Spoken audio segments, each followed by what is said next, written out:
व्यक्ताव्यक्तज्ञाः, जो मूल श्लोक में आया ना उसकी व्याख्या की कि तद विपरीत श्रेयान व्यक्ता व्यक्तज्ञ विज्ञानात्। ठीक है, तो उसमें ये पहले तो विग्रह कर दिया, व्यक्तम च अव्यक्तम च ज्ञश्च व्यक्ताव्यक्तज्ञाः। ये इसको फिर से पढ़ो, यदि कंठस्थ करने बैठोगे तो ये समझ में आ जाएगा। व्यक्ताव्यक्तज्ञ विज्ञानात्, बोलो।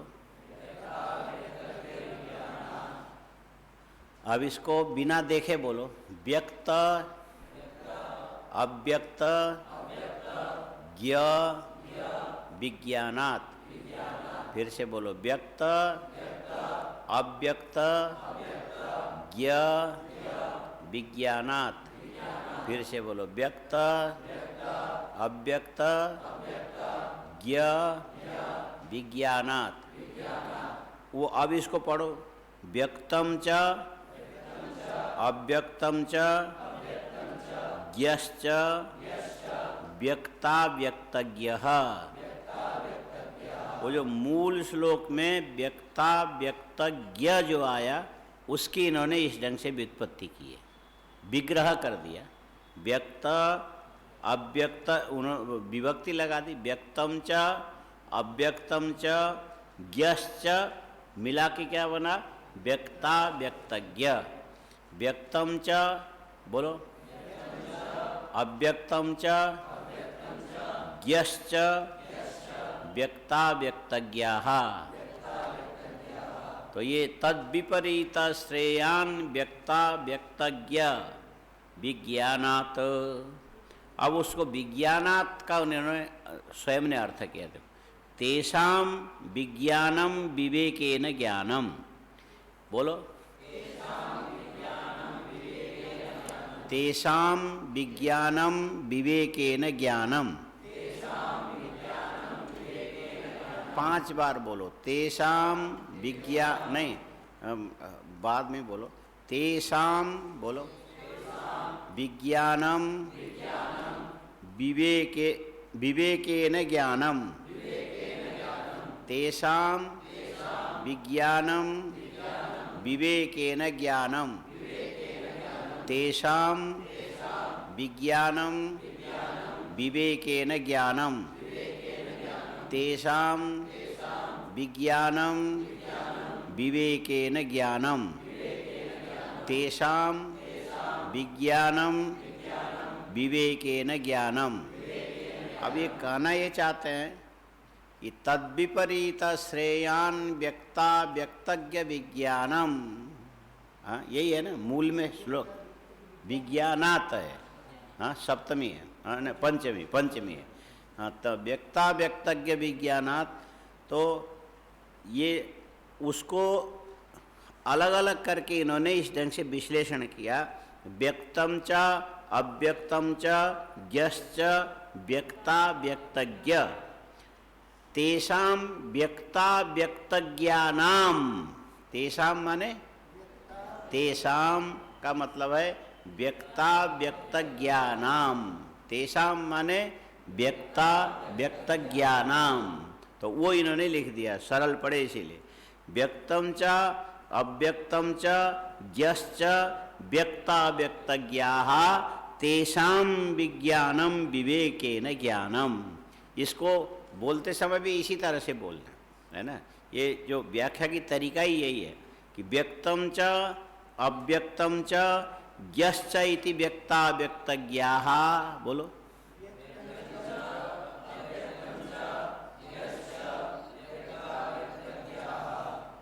हाँ, व्यक्ता व्यक्तज्ञाः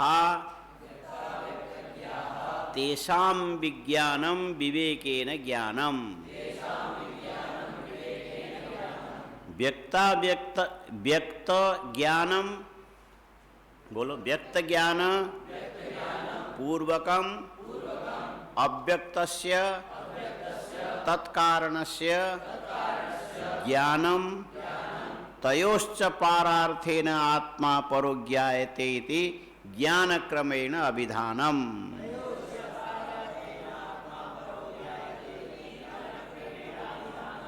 ये एकदम कंठस्थ रखने लायक है। ये श्लोक का अर्थ जो है ना बिल्कुल सही। यदि कदाचित तुमको परीक्षा में भी लिखना पड़ा, कहीं से खोजना नहीं पड़ेगा। यही सबसे बढ़िया तरीका है। व्यक्तम च बोल, ज्ञश्च व्यक्ता व्यक्तज्ञाः, उसमें एक अल्पविराम लगा हुआ है, अल्पविराम लगा है। इसीलिए जब तुमको बोल के किसी को सुनाना हो तो इस ढंग से कर सकते हो। खाली खाली सुन लो पहले। व्यक्तम च ज्ञश्च व्यक्ता व्यक्तज्ञाः, यहाँ पर थोड़ा और विराम रख लिया। व्यक्तम च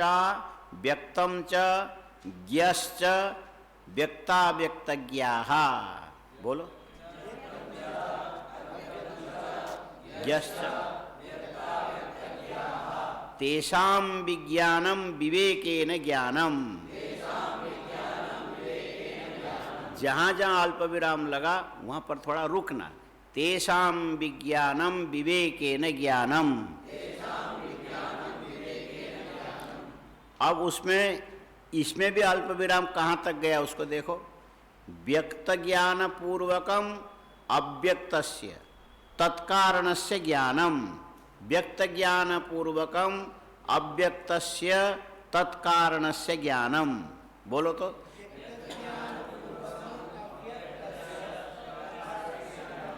फिर से बोलो। व्यक्त ज्ञान पूर्वकम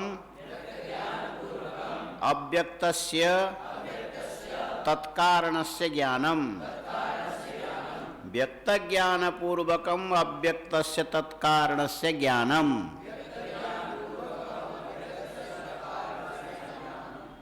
व्यक्त ज्ञान पूर्वकम अव्यक्तस्य तत्कारणस्य ज्ञानम।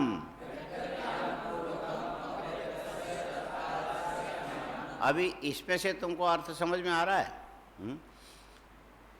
व्यक्त ज्ञान पूर्वकम अव्यक्तस्य तत्कारणस्य ज्ञानम।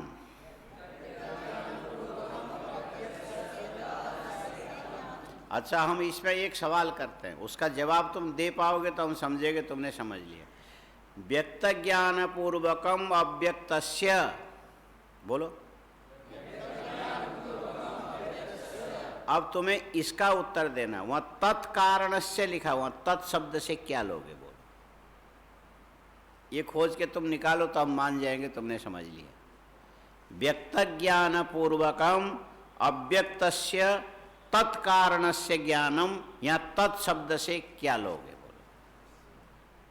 ये खोज पाए तो हम समझ लेंगे तुम समझ गए। कर नहीं हाँ, करो कोशिश कर, थोड़ा दिमाग लगाओ। तत् शब्द से क्या लोगे, माने अर्थ निकालने का तरीका ही यही है। तुम लोग बोलो, कर सकते हो। यदि संभव ना हो तो नहीं हुआ बोल दो, कोई बात नहीं, इसको हम बुरा नहीं मानेंगे। थोड़ा दिमाग में दबाव डालो और उसके बाद ना हो तो नहीं हुआ बोल दो, कोई बात नहीं हुआ ना, ठीक है, कोई बात नहीं।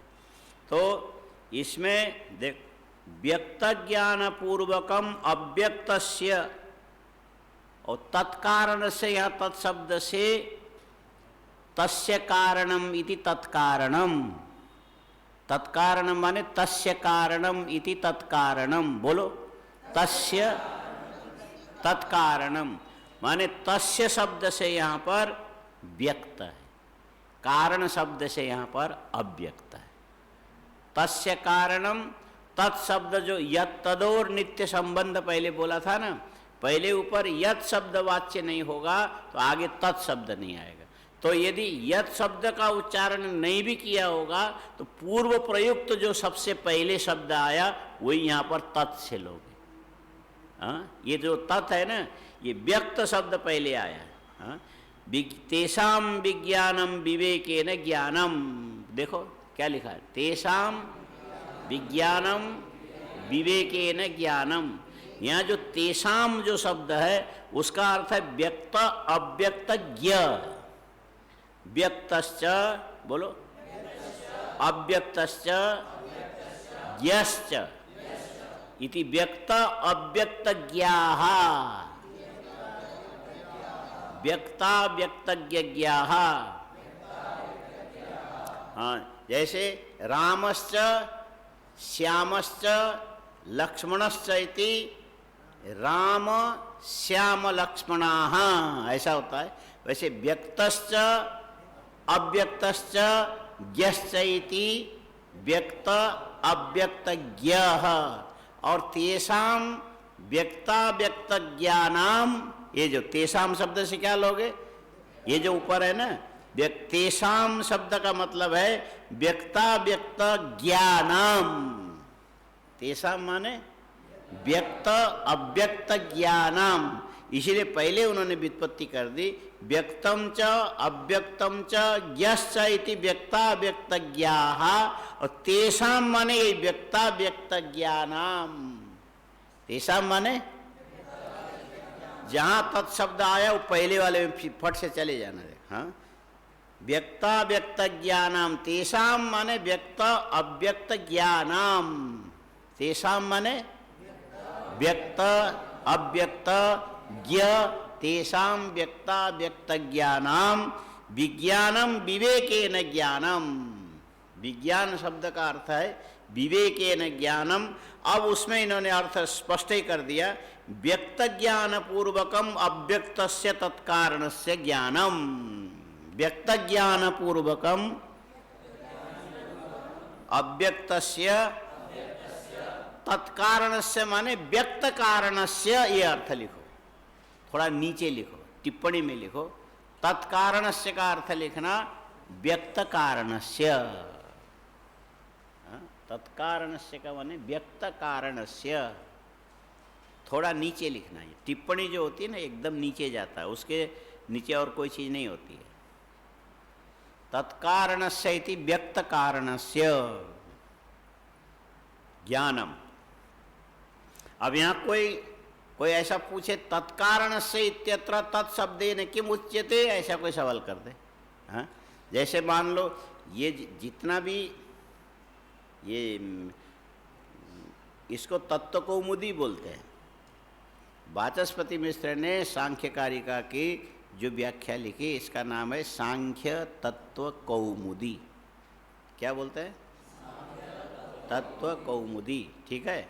और इसमें एक एक कारिका की व्याख्या है। एक कारिका की व्याख्या पूरे कौमुदी तुम पूरा कंठस्थ कर लो अच्छी तरह से, उसके बाद सही तरीके से बोलने के तरीके से उच्चारण का तरीका सीख लो। इसके बाद माइक में खड़े होकर के बोलोगे तो एक निबंध अपने आप में पूरा है।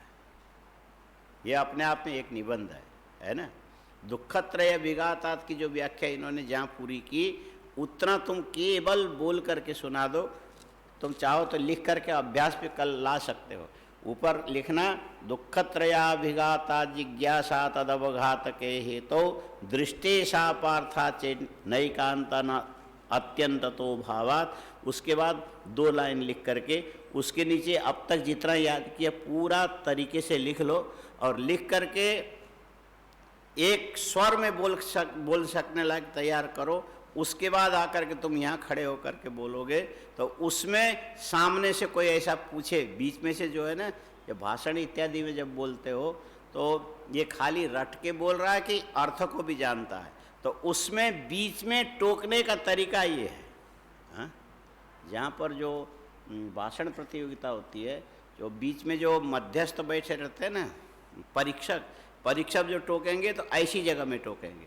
तेषाम विज्ञानम विवेकेन ज्ञानम व्यक्त ज्ञान पूर्वकम अव्यक्तस्य ज्ञानम तत्कारणस्य ज्ञानम। वो ऐसे पूछ लेंगे सीधा, तत्कारणस्य ज्ञानम इत्यत्र तत्शब्देन किम गृह्यते। उस समय तुम जवाब नहीं दे पाए तो यदि ये जो 20 नंबर का होगा तो उसमें व्युत्पत्ति के अभाव में तुम्हारा 5 नंबर कट जाएगा।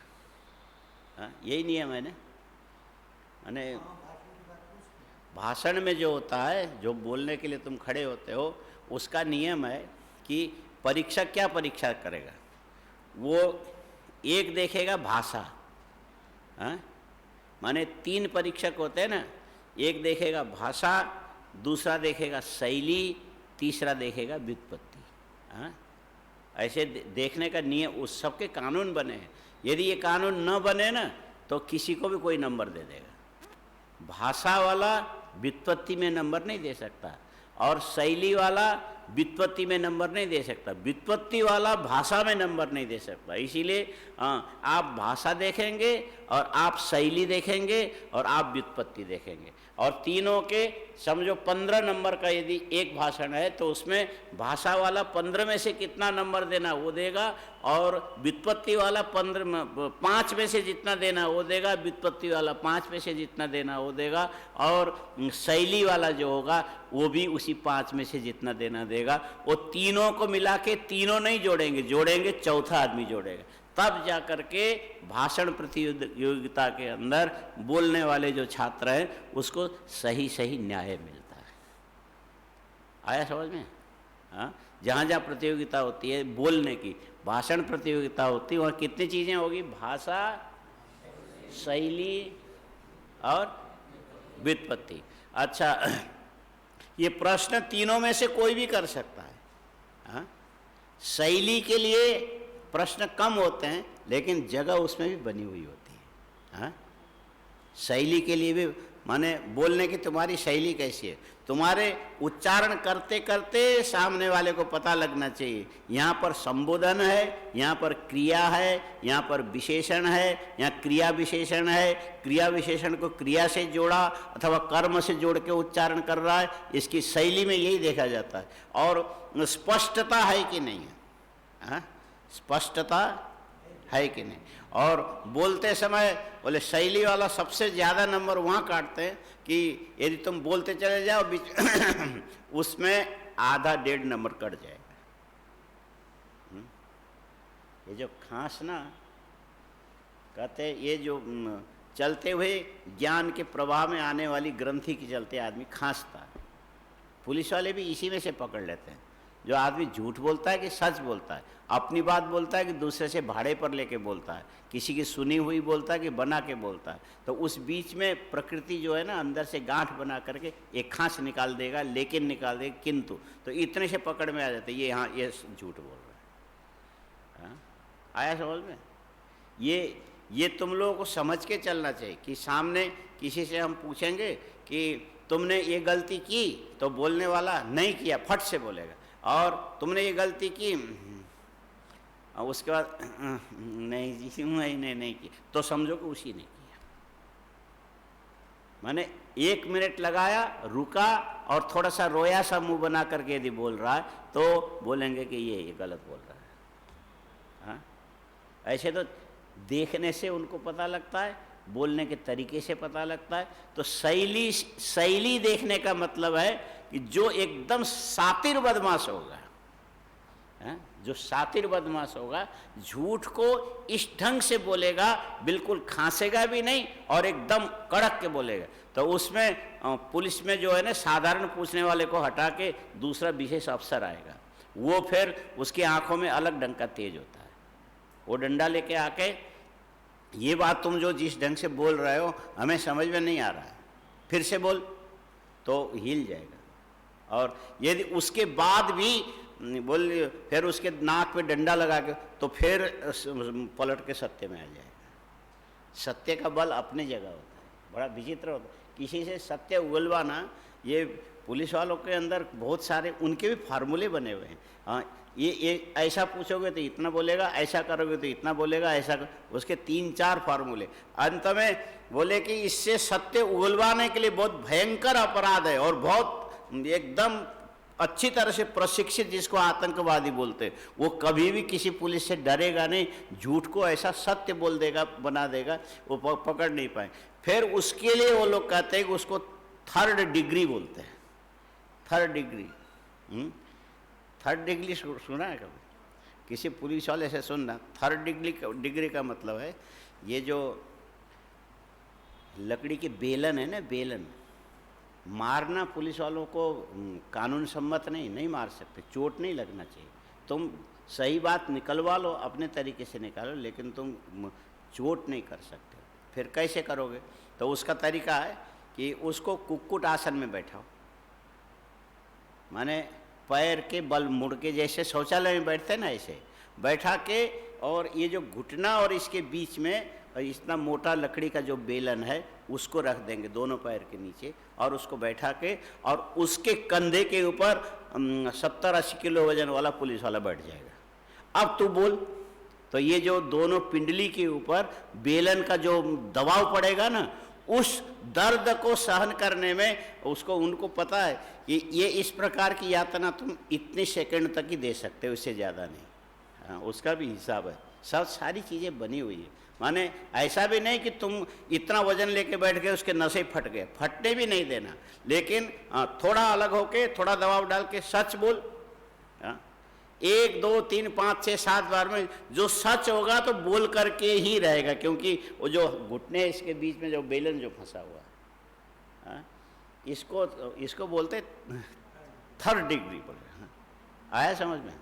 माने ये तरीके हैं, वो ये पुलिस वालों के तरीके, वो हम लोग ऐसा नहीं कर सकते, लेकिन कहीं ज़रूरत पड़े तो किया भी जा सकता है। ज़रूरत पड़े तो, समझ में आ रहा है? हाँ? सब लोग समझ रहे हो? हाँ? समझ रहे हो ना? ज़रूरत पड़ने पर ऐसा, लेकिन तुम लोगों के लिए इतनी दूर तक जाने की ज़रूरत नहीं। हाँ? तुम लोगों के लिए इतनी दूर तक जाने की ज़रूरत, तुम यदि झूठ बोलोगे तो हम खाली एक ही बार पूछ करके उतरे में मैं निकाल लूँगा, ये तरीका हमको भी आता है, लेकिन हम हो गए सन्यासी, हमें वो करने का अधिकार नहीं है। लेकिन हमको तो ज़रूरत ही नहीं तुम्हें इतनी दूर तक जाके पूछने की, कि वो गेट से अंदर आओगे तभी हम समझ जाते कि ये गलत ढंग से आ रहा है, ये सही ढंग से आ रहा है। इसमें इतने हम यदि मैं बोलने लग जाऊँ ना, तो तुम्हारे मन के लगभग 40 से लेकर के 70% तुम्हारे मन के अंदर की सारी कमी मैं लिख करके तुमको दे सकता हूँ, और तुम कहोगे कि बिल्कुल ठीक है। इतना, ये कोई तंत्र मंत्र से नहीं होता है, ये तंत्र मंत्र नहीं, ये क्या चीज़ है? ये मात्र मनोविज्ञान है, ये और कुछ नहीं। मनोविज्ञान भी एक शास्त्र है। कि विश्वविद्यालय में एक तुलनात्मक दर्शन है ना, संपूर्णानंद में तुलनात्मक, पहले उसमें राधे श्याम धर द्विवेदी थे, बहुत दिन तक थे, उनके साथ हमने काफ़ी अध्ययन किया, और उन्होंने जो गांडीवम को बाद में लिया, अपने अधिकार में लिया, तो अब छपाने के लिए उसमें हमने कुछ आर्थिक मदद भी की थी। बाद में आते थे कई बार, स्वामी जी आप ही कर सकते हो, करो। तो अब तो उसमें प्रगति उन लोगों ने नहीं किया। तो उस समय जो मनोविज्ञान नाम की चीज़ क्या होती है, 6 दर्शन में योग, विज्ञान में मनोविज्ञान, 6 दर्शन में योग, विज्ञान में मनोविज्ञान, ये भोजन में नमक और मिठास के समान है। ये कैसा है? भोजन में नमक और मिठास के समान है। जैसे ये जो नमक वाला जो भोजन है, हर जगह नमक सेट हो जाएगा, थोड़ा नमक डालोगे आटे में वो सेट हो जाएगा, थोड़ा नमक मात्रा से नमक डालोगे दाल में वो अपना स्वाद बढ़ा दे, माने ये नमक सब जगह सेट हो जाएगा, कोई ऐसी जगह नहीं और दूध इत्यादि जो है उसमें चीनी भी सब जगह जाकर सेट हो जाता है। ठीक इसी प्रकार दर्शन सब परस्पर विरोधी विचार रखने वाले हैं, लेकिन योग सब में जाकर सेट हो जाता है। मीमांसा दर्शन में भी योग की उपयोगिता है, और वेदांत दर्शन में भी योग। तुम अभी गलत जगह ध्यान दे रहे हो, वो कुर्ते वाले, ये बाद में भी हो सकता है। समझ में आया ना? इसीलिए मैं बोल रहा हूँ, तुम लोगों के मन की बात जो पकड़ना होगा ना, हम इसी ढंग से पकड़ लेते हैं। ऐसे पता नहीं कितने जो तुम्हारा मन कहाँ जा रहा है। ये इस चीज़ को हमारे शाश्वतानंद जी सटीक हमको उन्होंने सिखाया था कि कोई व्यक्ति अभी क्या कर रहा है, हम बोल के बता सकते कि तुम्हारा मन इस समय यहाँ गया। तो 2 चीज़ें हैं, मनोविज्ञान और योग।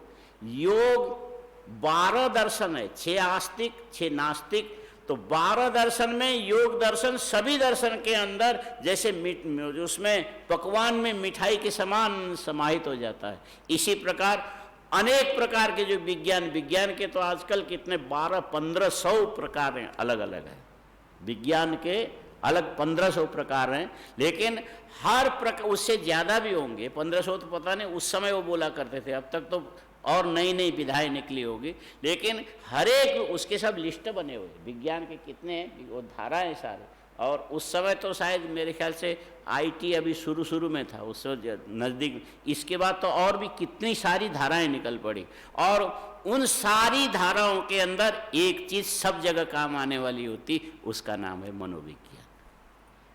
हाँ, समझ में आया? मनोविज्ञान क्या होता है? मनोविज्ञान। तुम जितने भी यहाँ बैठे हो, यहाँ तुम लोग जितने भी बैठे हो, हम तुम्हारा क्या क्या देख सकते हैं? तुम्हारे सिर देख सकते हैं, चेहरा मुंह देख सकते हैं, दांत देख सकते हैं, कभी कभी थोड़ा थोड़ा हंसोगे, और जो मुरझाओगे, गुस्से में आओगे, इसके जो चेहरे हम इतने ही देख सकते, इससे ज़्यादा नहीं देख सकते। लेकिन तुम्हारे हृदय में जो मन है वो हम अपने आंखों से नहीं देख सकते। तुम्हारे मन को हम नहीं देख सकते, लेकिन मन के अंदर के वृत्ति से मनुष्य के चेहरे में कितनी कितनी विकृतियां आती, इसके लिस्ट बने हुए हैं। हाँ? मन के अंदर के इस विचार से चेहरे में ये भाव आएगा, इस विचार से ये भाव आएगा, इस विचार से ये, तो उसका अध्ययन यदि किसी ने किया होगा तो तुम लोग जितने यहाँ बैठे हुए हो, सबके मन के अंदर के 70-80% बात हम तुम्हारे चेहरे को देख के पकड़ सकते हैं। सबके सूत्र बने हैं। जैसे यहाँ पर यमुना में यदि मिट्टी वाला पानी बहने लग जाए तो तुम खट से अनुमान लगाओगे कि ऊपर कहीं न कहीं बारिश हुई होगी। और हर एक संवेदना के व्यक्ति के अंदर चेहरे के भाव में अंतर आता है। ये छिपाना सबको नहीं आता, जिसने नहीं सीखा होगा वो नहीं छिपा सकता है। ये जो आतंकवादी है उनको ये शिक्षा दी जाती है कि तुम अपने मन के अंदर के भाव को चेहरे के अंदर आने नहीं दोगे। ये बहुत लंबा ट्रेनिंग होता है। हाँ, उनके ये इसका बहुत लंबा ट्रेनिंग होता है। जो इसकी जो शिक्षा सबसे ज़्यादा समय उनका इसमें लगता है कि तुम्हारे मन के अंदर का आक्रोश, तुम किसी से बात करते रहोगे, उस समय झलक के चेहरे में नहीं आना चाहिए। ये शिक्षा एक आतंकवादी को सिखाना और साथ में एक मिलिट्री को तैयार करना, दोनों में लगभग बराबर का खर्चा, उससे ज़्यादा आता है आतंकवादियों को सिखाना। उसको तो समाज के बीच में जाना है, और मन के भाव कोई देखेगा तो भीड़ उसको वहीं पकड़ के मार देगी, लेकिन पता नहीं लगने देता है। मन के अंदर के भाव को अंदर चबा के बाहर की आकृति कैसे, सिनेमा वालों को भी, अभिनय वालों को भी ये चीज़ सिखाई जाती है। यदि जिस चीज़ का अभिनय तुम अनिच्छा से करते हो, यदि अंदर से अनिच्छा से होगा तो वो कैमरे में सही चीज़ें आ ही नहीं सकती। बड़ा समय लगता है उसे, तब जाके वो लोग इतना पैसा कमाते हैं। तो उसके सारे लिस्ट बने हैं। ये माने इस प्रकार के भाव की अभिव्यक्ति में चेहरा ऐसा होता है, इसमें ऐसा होता है, इसमें रुचि अरुचि। खाते समय भी यदि तुम लोग जो भोजन में बैठते हो ना, यदि मैं सामने जाके बैठूं तो पकड़ लूँगा कि हाँ इसको ये रोटी अच्छी नहीं लगी, हम देखते ही पकड़ लेंगे, हमको पता लग जाता है। उसमें कोई इसका अर्थ ये नहीं कि हम बहुत बड़े ज्ञानी हैं करके अपने आप, कुछ नहीं है। खाली तुम्हारे बाहर के व्यवहार में तुम्हारा अंदर का मन कारण होता है। ये उपेक्षा को भी बता देता है, अपेक्षा को भी बता देता है। क्या करता है? उपेक्षा को भी दो चीजें होती, अपेक्षा माने चाहिए, उपेक्षा माने नहीं चाहिए। और भंडारी बाल्टी में रोटी लेके आया और तुमको दे रहा है, और तुम्हारे थाली में जो रोटी पड़ी आधी सिकी हुई थी, आधे तवा के आधे हिस्से में कच्चा पहले था, उसके बाद केवल वहाँ ला करके, तो वो तुमने देख लिया और पड़ गया। बोल तो तुम सकते नहीं, और रोटी ध्यान से कोई देखेगा तो तीसरे को मालूम पड़ेगा। प्रथम वृद्ध, मध्यम वृद्ध और बाल, उसमें और यदि अनावश्यक ऐसी जली हुई ऐसी रोटी आई तो तुम ऐसा उठा के यूं पटक के, इतने भी समझने वाला समझ जाता है। इसके ये सही नहीं आया, इसके मन की चीज़ नहीं आई, फट से पता लगता है। तो जो तुम्हारा मन पहले सोचेगा वही तुम बाहर व्यवहार में आचरण करोगे तो मन के इस व्यवहार का ये आकार, इस व्यवहार का ये आकार, इस व्यवहार का ये आकार, ऐसे पूरे लगभग 70-80 फोटो सामने ला करके बताया जाता है कि देखो इसमें ये व्यक्ति ऐसा करता है, इसमें माने किसी के शरीर में इतनी सी सुई चुभा के थोड़ा हिलाते समय आदमी का चेहरा कैसा होता है। मन को पहचानने के लिए ऐसी ऐसी चीजें निकाल के दिखाते हैं। चुभाते समय कैसा करता है, ओ करेगा, ज़्यादा दर्द माने थोड़ा दर्द, ज़्यादा दर्द, सहन करने योग्य दर्द, खुजली वाला दर्द और मिटा, माने ये सारी चीज़ें, ये जो चेहरा है ना फट फट फट अपने चित्रों के रूप में, मन का चित्र देखने के लिए व्यक्ति का चेहरा पर्याप्त है। मन रूप रहित मन है, अमूर्त है, लेकिन उसकी मूर्ति बनती है तुम्हारे चेहरों से। तो ये विज्ञान इतना उपयोगी है, चाहे तुम डॉक्टरी में जाओ, चाहे तुम वकालत में जाओ, तुम चाहे ये जो आईटी वाले विज्ञान में जाओ, चाहे टेक्नीशियन बनो, चाहे कि इंजीनियर बनो, किसी भी जगह जाओगे तो तुम्हारे मन की वृत्ति से ये मनोविज्ञान सब जगह काम का होता है। व्यापार तो मनोविज्ञान से ही चलता है। मनोविज्ञान क्यों नहीं, व्यापार वो सही जो व्यापारी होगा दुकान में आते खट से देखते ही पहचान लेगा कि ये खाली हाथ नहीं जाने वाला, इसीलिए वो जितना देखना चाहेगा अपने पास जितना होगा ढेर लगा के, अरे इतना हमको नहीं चाहिए, तुम नहीं आप देख लो, न मर्जी होता आप जो क्या, वो ऐसे उसको पता है कि ये बिना लिए जा ही नहीं सकता, चेहरा देख के आदमी पहचान लेता। इसीलिए दूध में चीनी दिखती नहीं है, बोलो, लेकिन पीते समय तो पता लग जाएगा। हाँ, ऐसे मन दिखता नहीं है। और ये जो आंख से कहाँ ध्यान दे रहा है तो बाद में भी तो बता सकता है, अभी इसी समय जरूर। क्या हो गया यहाँ पर? हाँ, थोड़ा सहन कर ले,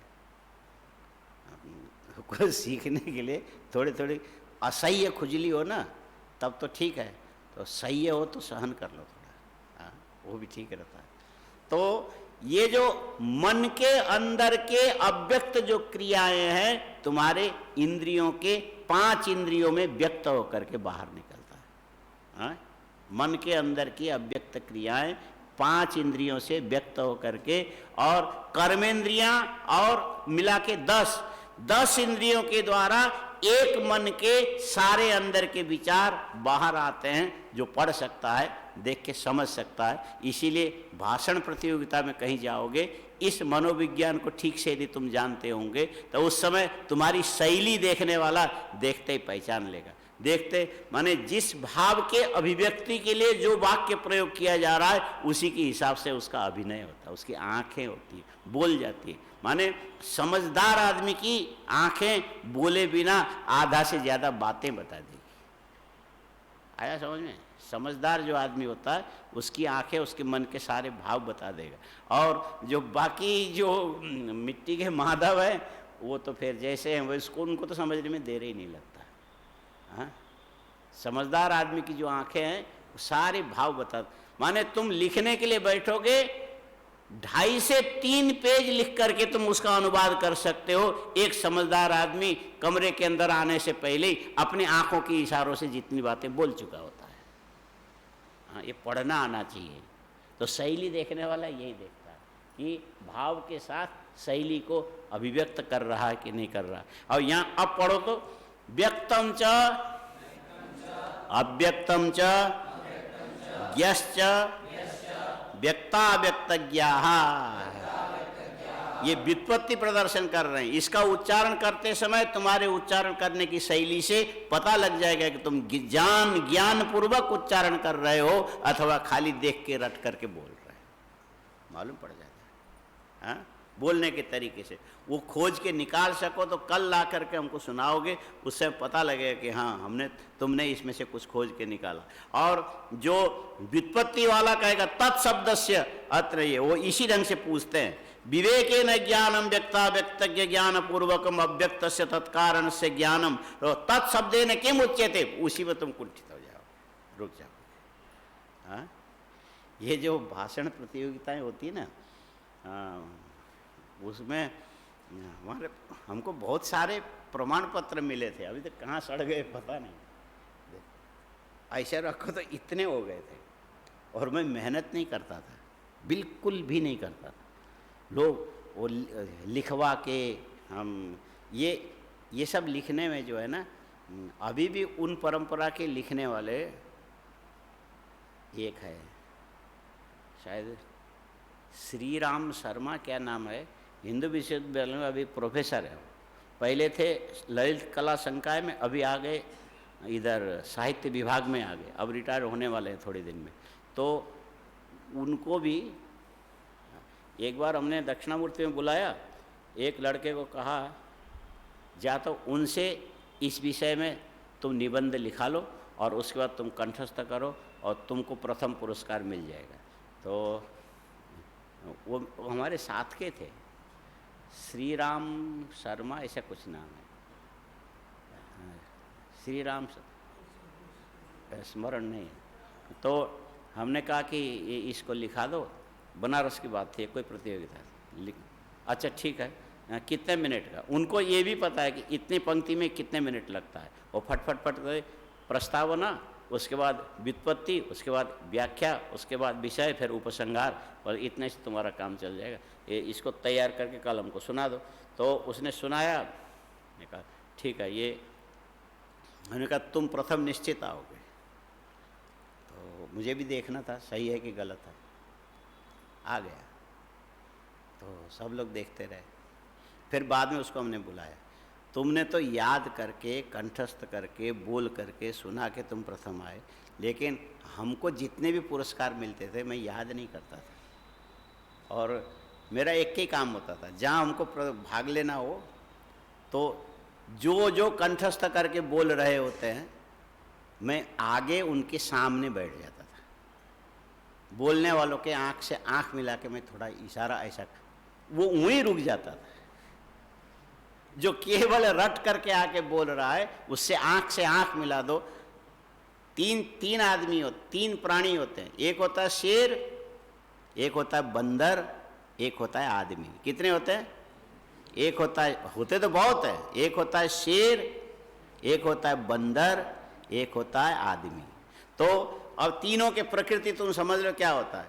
जो शेर होता है वो तुम्हें आक्रमण करने से पहले पीछे पूंछ उठा करके तुम्हारे आंख से आंख मिलाएगा, तुम्हारे आंख से आंख मिलाएगा, और वो तब तक तुम्हारे ऊपर आक्रमण नहीं करेगा जब तक उसके डर के मारे तुम्हारी आंखें इधर उधर न भाग जाए। आंख से आंख, शेर के सामने ऐसे आंख उठा के खड़े रहोगे, वो देखता रहेगा, गुर्राता रहेगा, और यदि उसकी आंख से तुम्हारी आंख मिली रही तो वो शेर तुम्हें आक्रमण नहीं करेगा, धीरे से चला जाएगा। ये उसकी विशेषता है।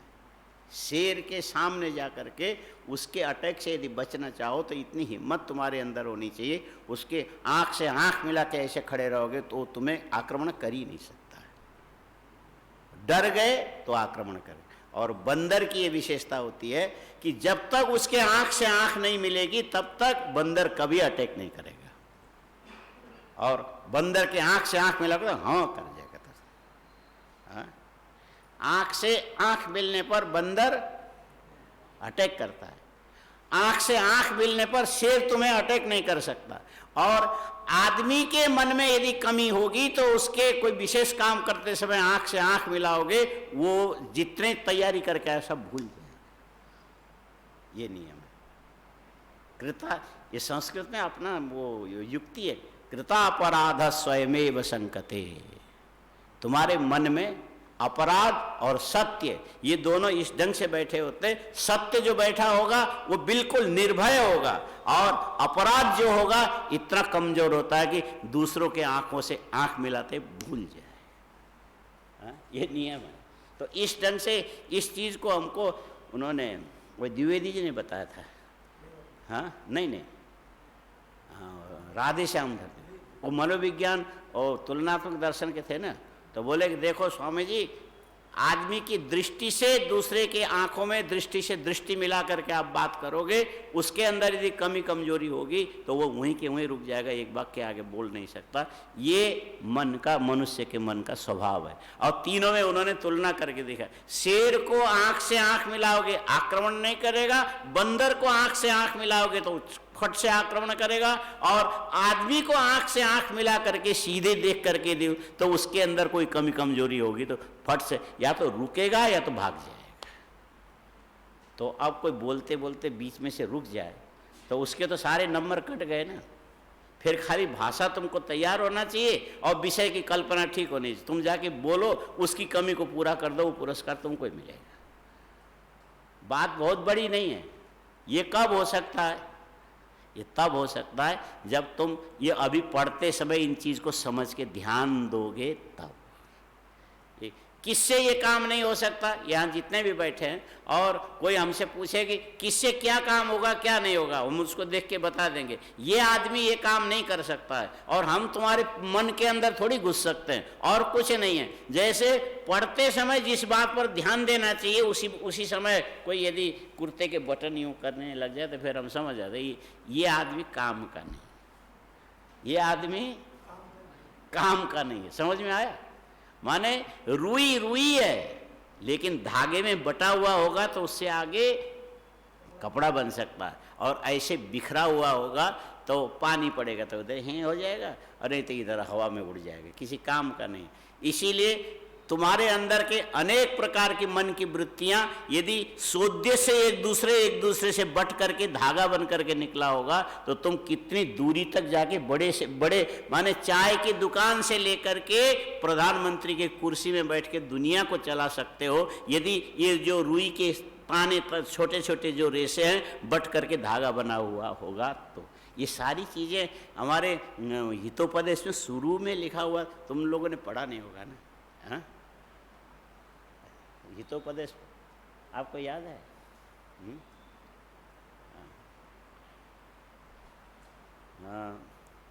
त्रिणै गुणत्वमापन्ने बध्यन्ते मत्तदन्तिनः। त्रिणै गुणत्वमापन्ने बध्यन्ते मत्तदन्तिनः। ये संगबद्ध का उसमें शक्ति बताया।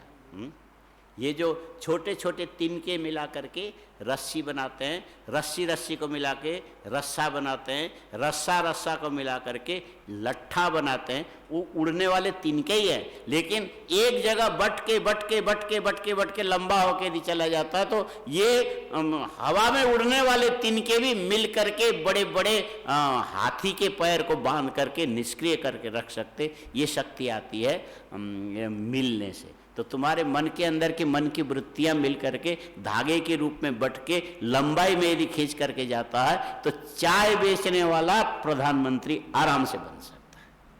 आया? सूत्र यही है। वृत्तियां सब मन में है और सब बिखरी हुई है, रुई के समान है, एक दूसरे से मिलते नहीं है, बटना नहीं आता है, अकड़ना नहीं आता है, घूमना नहीं आता है, एक दूसरे के साथ पकड़ के रहना चाहिए वो नहीं आता है। इसके चलते तुम लोग फिर संस्कृत पढ़ के फिसल के आया समझ में? ये मनोविज्ञान है। ये क्या है? मनोविज्ञान है। इस पर ध्यान दोगे तो फर्क पड़ जाएगा। ध्यान दोगे तो, नहीं दोगे तो फिर सेमल के बिखरे हुए रुई के समान इधर से उड़ोगे, थोड़ा ऊंचा जाओगे, फिर ये हवा से जैसे चलता है ऐसे चलोगे। नहीं, ये सोद्देश्य नहीं, हिसाब नहीं हुआ। आया समझ में? अब पढ़ो तो व्यक्तम च अव्यक्तम च ज्ञश्च इति व्यक्ता व्यक्तज्ञः। ये देखो, ये बहुवचन जो दिया ना, ये बहुवचन आया कैसे? व्यक्तम च अव्यक्तम च ज्ञश्च इति व्यक्ता व्यक्तज्ञः। बोलो, व्यक्तम च अव्यक्तम च ज्ञश्च इति व्यक्त अव्यक्तज्ञ। और ये जो तीन मिलाने से, तीन को मिला के फिर क्या किया? तेषाम व्यक्तानाम व्यक्ता व्यक्त ज्ञानाम। तेषाम माने व्यक्त अव्यक्त ज्ञानाम। इसको जब याद करने बैठोगे तो यहीं से निकल जाएगा। तेषाम शब्द का तत्शब्द का अर्थ क्या है? तत्शब्द का अर्थ है व्यक्त, तत्शब्द का अर्थ है अव्यक्त, तत्शब्द का अर्थ है ज्ञ। और उसको बहुवचन में ले गए तो फिर गुरु जी से पूछोगे तो व्यक्त अव्यक्त ज्ञ, इसको बहुवचन में एक में बोलना होगा तो क्या बोलना पड़ेगा? यही बोल देंगे तेषाम। व्यक्तश्च अव्यक्तश्च ज्ञश्च, और उनका जो समुदाय एक हो गया तो फिर तेषाम बहुवचन का प्रयोग किया। सप्तमी में प्रयोग करोगे तो क्या बनेगा? तेषाम। ये शब्द विज्ञान है ये, हाँ? ये व्याकरण जो है ना शब्द विज्ञान है। व्यक्तम च अव्यक्तम च ज्ञश्च इति व्यक्ता व्यक्तज्ञाः तेषाम विज्ञानम। अब तेषाम में गए, विज्ञानम शब्द की देखो इन्होंने कितना अंदर जाकर के वो अनुसंधान किया। विज्ञानम इति विवेक ज्ञानम। विज्ञान शब्द छोटा ही है, हाँ? अब विज्ञान की ये विश्लेषण व्याख्या है। विज्ञानम इति विवेकेन ज्ञानम इति विज्ञानम। विवेकेन ज्ञानम विज्ञानम, ठीक है। अच्छा, अब देखो पुस्तक नंबर 1, नंबर 2, नंबर 3 और पुस्तक नंबर 4 और पुस्तक नंबर 5, और इसमें ढेर एक दिखेगा कि अलग अलग दिखेंगे? हाँ, एक थप्पी जो दिखाई पड़ी, 5 पुस्तक मिलकर के एक थप्पी हो गई। दूर से जो देखोगे पुस्तक की थप्पी, इतने तुमको ज्ञान होगा। क्या ज्ञान होगा? पुस्तक की थप्पी, ठीक। और अब इसमें इस ज्ञान में से विवेक ज्ञान क्या चीज है? बोले ये बृहद वकहड़ा चक्रम एक हो गया, ये सांडिल्य विद्या दूसरा हो गया, ये सांख्यकारिका तीसरा हो गया, ये तिथिपत्री चौथा हो गया, ये षड दर्शन सूत्र संग्रह चौथा 5वां हो गया। इस प्रकार 5 को अलग नाम, अलग उद्देश्य, अलग आकृति, अलग अलग इसके प्रयोजन, इस ढंग से अलग अलग करके जानना, इसी का नाम है विवेक ज्ञानम। इसका नाम क्या है? विवेक ज्ञानम। ऐसे देखो तो ओए घुटने वाला है, गलत है, तो इधर आ गया, इधर आ। ये गलती तू कई बार करता है। और इधर आ, ये और इधर। और तेरा नाम क्या है?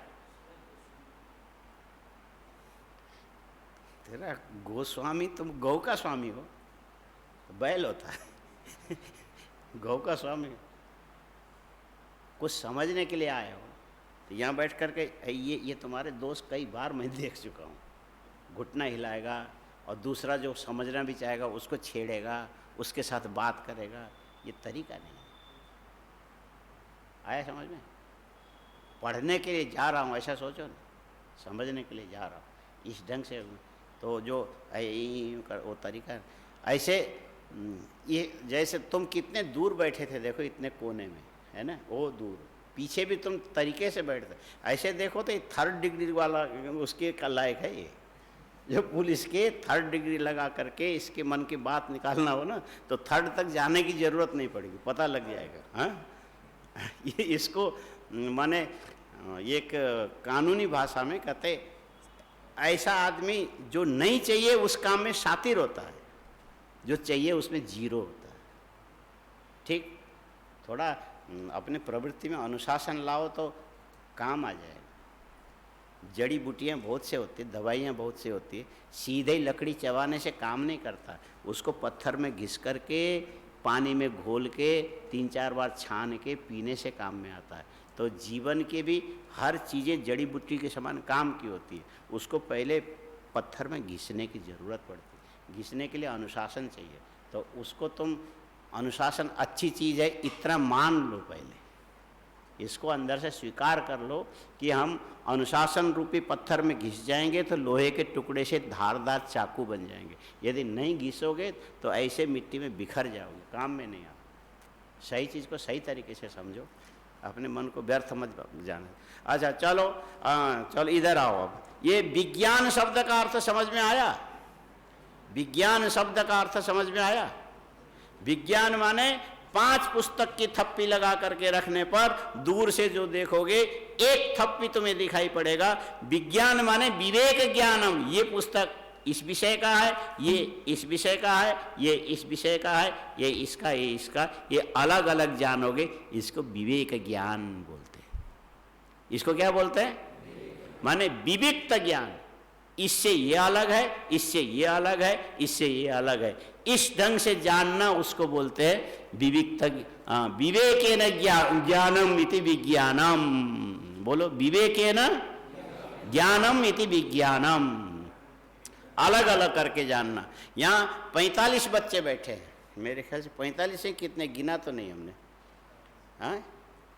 यदि सभी आए होंगे तो 45 है, सभी आए हैं, हाँ? 45 है कि 41 है? 41 है, कुछ गए हैं, चलो जो भी हो 41 है। तो हमको तो 41 का एक समुदाय दिखेगा ना, हाँ? 41 का एक समुदाय दिखेगा। और इसके बाद तुम्हारे बैठने के, तुम्हारी दृष्टि के, तुम्हारे अंगुली हिलने के, दूसरे के पैर के अंगूठे को पकड़ के यूं करने के, वो तरीका हमको यहाँ से दिखाई देता है। दिखने से हम पकड़ लेंगे कि ये आदमी ऐसा है, ये दूर से इसको पकड़ा नहीं। आया समझ में? समुदाय में एक दर्शन होता है अविव्यक्त ज्ञान, और उसमें से एक को अलग करके जो जानना, इसका नाम है विवेक ज्ञान। विवेकेन ज्ञानम इति विज्ञानम। विज्ञान शब्द का यह अर्थ है सबको अलग अलग अलग अलग करके जानना। ये गाय है, ये बकरी है, ये भेड़ है, ये वो आगे गधा तो नहीं बोलना चाहिए, माने ये सारी चीजें ये इस ढंग से अलग अलग अलग अलग हैं। समुदाय में से जानवर कहने से अविव्यक्त ज्ञान, और गाय, भेड़, बकरी, आदमी, लड़का, मूर्ख, समझदार, विवेकी, अनुशासित, अननुशासित, शातिर, बदमाश, ये सारी चीजों को अलग करके जो जानना है उसका नाम है विवेक ज्ञानम इति विज्ञानम। हाँ, विवेक ज्ञानम इति विज्ञानम। ये देखो, एक विज्ञान शब्द का इतना बड़ा अर्थ हो सकता है, ये वाचस्पति मिश्र ने रखा। विज्ञानम विवेकेन ज्ञानम, और किसका किससे विवेक करोगे?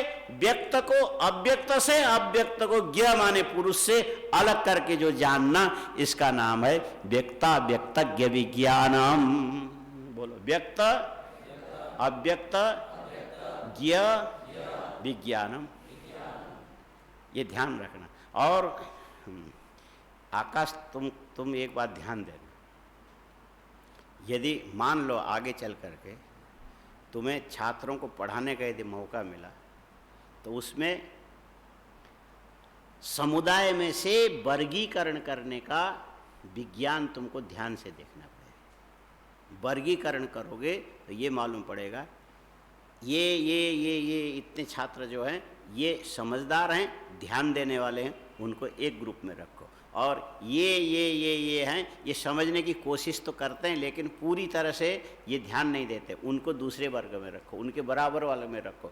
और जो बिल्कुल भी एकदम ये पढ़ ही नहीं सकता है, किसी काम का नहीं है, उसको अच्छे विद्यार्थियों के समुदाय के साथ जुड़ने मत दो। हाँ? अच्छे विद्यार्थियों के समुदाय के साथ जुड़ने मत दो। ये वर्गीकरण सही ढंग से यदि करके जाओगे तो तुम इसमें से अच्छों को निकाल सकते हो। यदि वर्गीकरण सही ढंग से नहीं किया तो याद रखना, दूध होता है 40 मन, दूध होता है, और फिटकरी होती है 10 ग्राम फिटकरी होती है, और ये जो 10 ग्राम जो फिटकरी है 40 मन दूध को फाड़ करके बर्बाद कर देगी। और एक खराब ढंग का यदि आदमी होगा, अच्छे के समुदाय में जाके मिलेगा, वो सारे अच्छों को खराब कर देगा। आया समझ में? और ये वर्गीकरण सही ढंग से यदि कर पाओगे तो ये तुम समुदाय के अंदर विवेक ज्ञान में एक लक्ष्य तुमने हासिल कर लिया। विवेक ज्ञानम इति विज्ञानम। बात बैठी? तो यहां पर तो इतने करना, व्यक्त माने ये जो ब्रह्मा से लेकर के रसातल पर्यंत ये पूरा विश्व ब्रह्मांड है, ये व्यक्त प्रकृति का दृश्य विकृति है। लिखो लिखो, ब्रह्मा से लेकर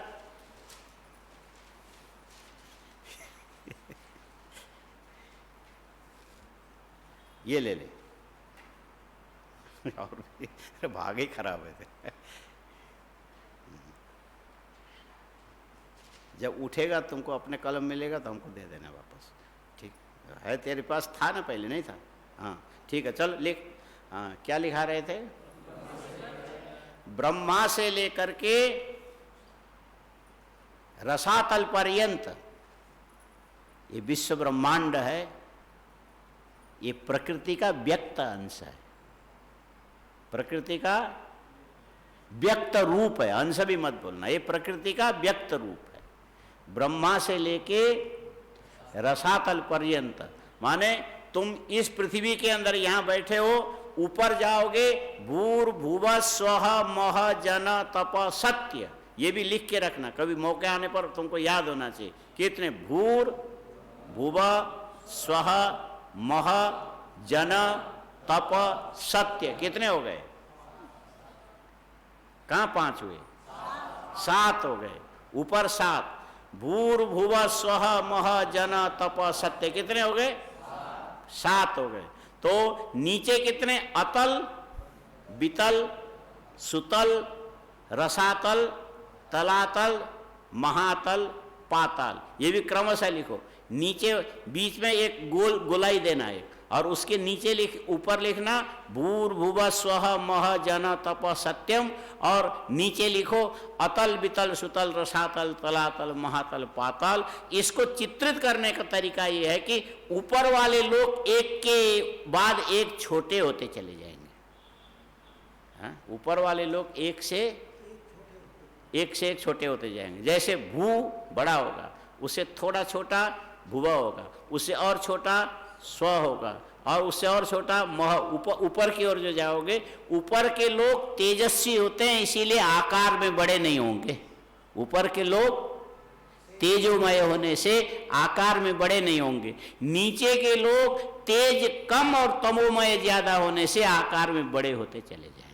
इसीलिए भू से अतल, अतल से बड़ा वितल, सुतल, रसातल, तलातल, महातल, पाताल, एक से बढ़ के एक होते चले जाएंगे। और ऊपर जाओगे भूर्भुवः स्वः मह जन तप सत्य। सत्यलोक में ब्रह्मा जी जरूर बैठे हैं, वहां पर सप्तऋषि पहुंचे हैं, लेकिन कोई एक दूसरे के शरीर को छू नहीं सकता है। एक दूसरे के शरीर को छू नहीं सकता। कारण क्या है? वहां पार्थिव अंश उनके शरीर के अंदर नहीं है। जो मन का संकल्प है ना, वही उनकी आकृति को प्रदान करता है। मन के संकल्प मात्र से बना हुआ शरीर की जो आकृति होगी, वो तुम्हारा त्वगिंद्रिय स्पर्श रूप उसके अंदर नहीं रहेगा, इसीलिए छू नहीं सकते। सूक्ष्म है, लेकिन सूक्ष्म होने के कारण उनका प्रभाव क्षेत्र बहुत बड़ा है। सूक्ष्म होने से ये जो ये हाथ है ना, हाथ कितने? 5 अंगुलियां। हाँ? बंद करोगे तो क्या बनेगा? मुट्ठी। और किसी को मारना होगा, हाँ, मुक्का। और मुक्का मारने का भी तरीका होना चाहिए। मुक्का मारने का भी तरीका होना चाहिए। यदि इधर देखो, ये ऐसा मुट्ठी पकड़ के यूं मारोगे, ये जो अंगुली है ना, ये इसकी जोड़ खिसकने का डर बना रहेगा। इतनी मजबूती इसमें नहीं है। ऐसा मारोगे तो ये जोड़ खिसक जाएगा, और यूं मारोगे तो भी इसका खिसक जाएगा। इसीलिए जो बुद्धिमान होते हैं वो क्या करेंगे? ये ऐसा करते हैं। दूध निकालने वाले भी अपने अंगूठे को अंदर करके और इसके साथ जोड़ करके और गाय के स्तन को पकड़ के यहाँ दबाव डाल के ऐसा नीचे खींचते, तब दूध आता है। और यूं पकड़ के खींचोगे तो थोड़ी देर में ये जोड़ हिलने लगेगा। माने ये जो इंजीनियरिंग का जो स्ट्रक्चर डिजाइन जिसको बोलते हैं ना, एक से एक दूसरे को सपोर्ट मिलने से कौन सी चीज मजबूत होती है। जैसे ये हड्डी है और इसने इसको सहारा दिया, इसने इसको सहारा दिया, ये मुट्ठी में। तो यदि किसी को सही तरीके से मारना चाहो तो ये जो हड्डी है ना, ये उठा के सिर पर इस ढंग से जो मारोगे तो उसको ठीक, वो भी देखना पड़ेगा। हड्डी पर ले जाके मत पटकना, उसके मांसल हिस्से पर मारने के अभ्यास नहीं करा रहा हूँ। ऐसा उठा के मारोगे तो कोई कितने शातिर बदमाश है, ये कर जाएगा। यहाँ पर यदि पड़ गया ना तो बैठ जाएगा इससे। और यदि नहीं बन, इसका मतलब अभी जाके वहाँ प्रैक्टिस मत करियो। और ये जो है ना, इससे जो मारोगे और मुड़े हुए घुटने से जिसके ऊपर मारोगे वो फिर हिल नहीं पाएगा। ये क्षत्रियों के युद्ध के विज्ञान है। हाँ? कैसे कहाँ प्रयोग, मर्म स्थान में प्रहार करने का ये सब चीज़ें अर्थ होता है। तो उससे पता लगता है कि ये जो शरीर में ये है ना मुट्ठी, ये मुट्ठी हो गई।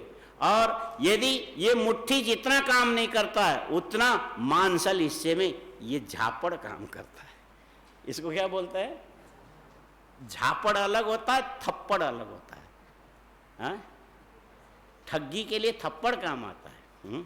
कोई भैंस गाय दूध नहीं देती है तो उसको केले के पेड़ को काट करके उसमें से जो एक पत्ते के अंदर का हिस्सा निकाल के भैंस के पीठ पर जोर से पटक दो, इतनी जोर से आवाज आएगी, मार नहीं पड़ेगा, लेकिन अपने पीठ पर पड़े हुए केले के छिलके की केले के पेड़ के छिलके की आवाज सुन करके वो भैंस डर जाएगी, अरे मेरे ऊपर इतना मार पड़े, मैं तो मर गई, हाँ करेगी, फिर दूध देने लग जाएगी। विज्ञान है ये। माने मार भी नहीं पड़ी, आया समझ में? हाँ तो अच्छा। और इसमें ये पहले अध्यापक ऐसे करते थे, एक विद्यार्थी को उठा के बोले सबको एक एक एक एक थप्पड़ मारो, और जिसका जो मित्र होता है उसको ऐसा थोड़ा सा बुक्का बना करके मार दो, उसको लगे कम, और जो उसके पहले से दुश्मन है उसको हाथ फैला के उठा के मार, छम से मारा। इसको झापड़ बोलते हैं।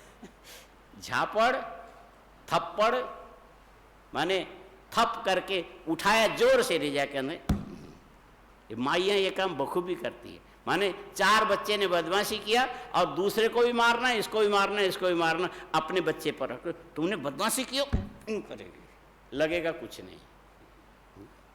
ये मन में बड़ा कौशल छिपा हुआ है। बदमाशी कहीं भी किया जा सकता है, पक्षपात भी कहीं भी किया जा सकता है, लेकिन एक बात याद रखना, ये उठा के जो ऐसा फैला के उठा के एकदम यहाँ पर मांसल हिस्सा जो है ना कनपट्टी पर मारो तो ऐसा झन्नाएगा कि आज घूमेगा।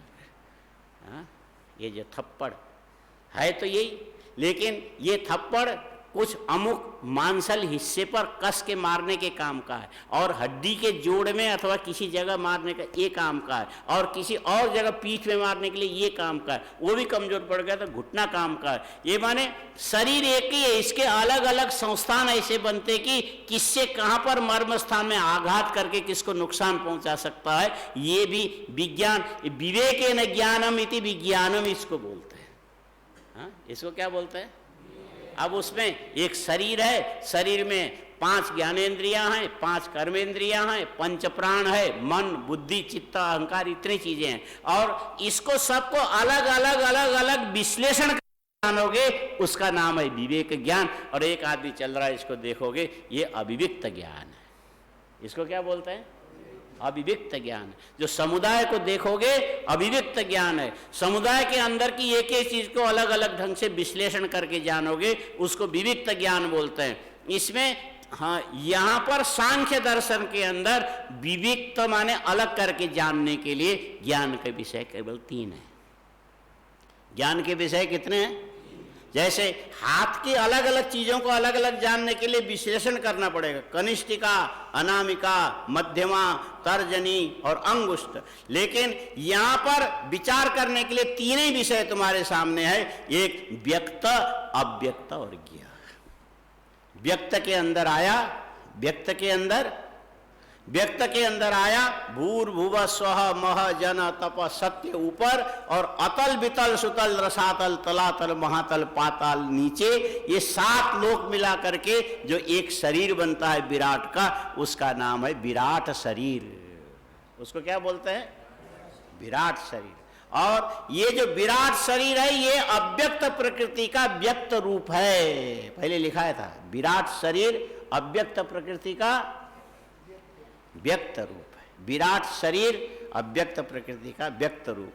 और इस व्यक्त रूप में भी जानने लायक बहुत सारी चीजें हैं, इसमें भी जानने लायक बहुत सारी चीजें। इसीलिए तुम लोग जो सुबह प्राणायाम करते हो, उठ कर करते तो नहीं होंगे, पहले तो उठोगे तब न करोगे। हाँ? एक जगह हमने कहा विद्यार्थियों से, तुम लोग सुबह उठ करके स्नान करके बैठ के प्राणायाम करते हो, उसमें कौन सी व्यारीति, सप्त व्यारीति का प्रयोग करते हो? एक विद्यार्थी बोलता कि आप कौन सी जमाने की बात करते, पहले सुबह उठें तब नहीं ये सब करें। सुबह हमने कहा तो सुबह नहीं उठते, कोई डंडा मार के उठावे तो बड़े मुश्किल से हम 10 बजे उठते हैं, जल्दी उठते हैं, नहीं तो 12 बजे तक पड़े रहे। हाँ, लेकिन यहाँ तो ऐसा होने नहीं पाएगा, होगा? हाँ, यहाँ तो जगाने के लिए आप जाते हैं ना। हाँ, 4 बजने के बाद कोई जगावे तो उसको अपराध मत समझना। सुबह 4 बजने के बाद कोई जगावे उसको अपराध नहीं समझना। ऐसे शास्त्र में नियम है कि नींद से जगाना अपराध है, पाप है। नींद स्वरूप सुख है। स्वम अपीतो भवति इति स्वपीति बोलते हैं। हाँ? अपने स्वरूप में स्थित हुआ वही अब नींद की अवस्था है। इससे बढ़िया सुखद अवस्था दूसरी नहीं है। इसीलिए नींद से किसी को यदि जगाया जाए तो पाप लगता है, लेकिन ये सामान्य नियम है। इसका अपवादक नियम है कि नींद से जगाना सामान्य रूप से, खुश मत हो, सामान्य रूप से पाप है, लेकिन पहरेदार और विद्यार्थियों को जगाना उसी में पुण्य है। बड़ा खुश हो रहा था वो सामने वाला।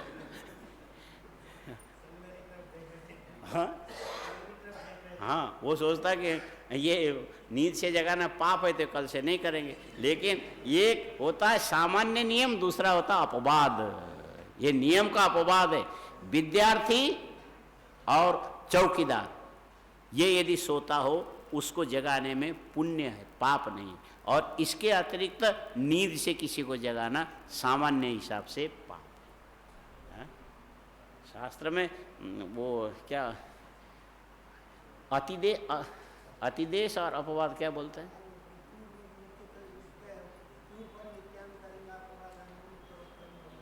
हाँ, अपवाद शास्त्र।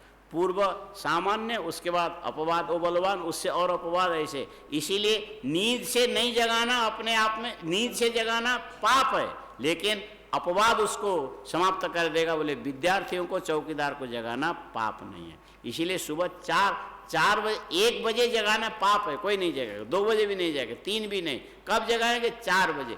4 बजे जगाना पाप नहीं है। और किसी को हम बोले कि 4 बजे उठ करके स्नान करने के बाद संध्या वंदन के लिए बैठोगे और जो प्राणायाम में अंदर श्वास लोगे तो क्या बोल के लेते हो? सप्त व्याहृति का प्रयोग करते हो? बोले हम तो कोई व्याहृति वृत्ति नहीं जानते जी। ये व्याहृति इतनी है। ओम भूः ओम भुवः ओम स्वः ओम मः ओम जना ओम तप ओम सत्यम तत्सवितुर्वरेण्यम भर्गो देवस्य धीमहि धियो यो न प्रचोदयात्। एक बार मन में इसका उच्चारण करके बाईं ओर के छिद्र को बंद करके दाहिनी ओर से श्वास लेना और 4 बार उच्चारण करने के समय तक रोक के रखना सीधे होके, और उसके बाद 2 बार उच्चारण करके बाईं ओर से बाहर छोड़ना। ये सप्त व्याहृतियों के प्राणायाम त्रयम, एक एक का एक एक प्राणायाम अलग नाम है। प्राणायाम 2 और रेचक प्राणायाम 3। इसीलिए प्राणायाम को वहां पर प्राणायाम ब्राह्मण के लिए, और बाकी लोगों के लिए फिर ओम नमः शिवाय। 1 में लो, 4 में रोको, और 2 में, 1 में लो, 4 में रोको, 2 में छोड़ो। तो ये 3 प्राणायाम। और ये सप्त व्याहृतियों का ये उच्चारण करते करते करते करते जिस दिन तुमको ये मालूम पड़ेगा कि व्यक्त अव्यक्त ज्ञा विज्ञानात्, उसमें भूरलोक से लेकर के ब्रह्मलोक पर्यंत जो 7 लोक है, 7 लोक का अलग अलग नाम तुम्हारे ये व्याहृतियों के अंदर आ गया। खाली प्रणव लगा दी। ओम भूः ओम भुवः ओम स्वः ओम मः ओम जना ओम तप ओम सत्यम तत्सवितुर्वरेण्यम। और ये जो 7 ऊपर के, 7 नीचे के लोग, ये बीच में भूरलोक है। और इससे एक निश्चित दूरी पर भगवान सूर्य चमक रहे हैं जो 7 को प्रकाश प्रदान कर रहे हैं। आया समझ में? हाँ?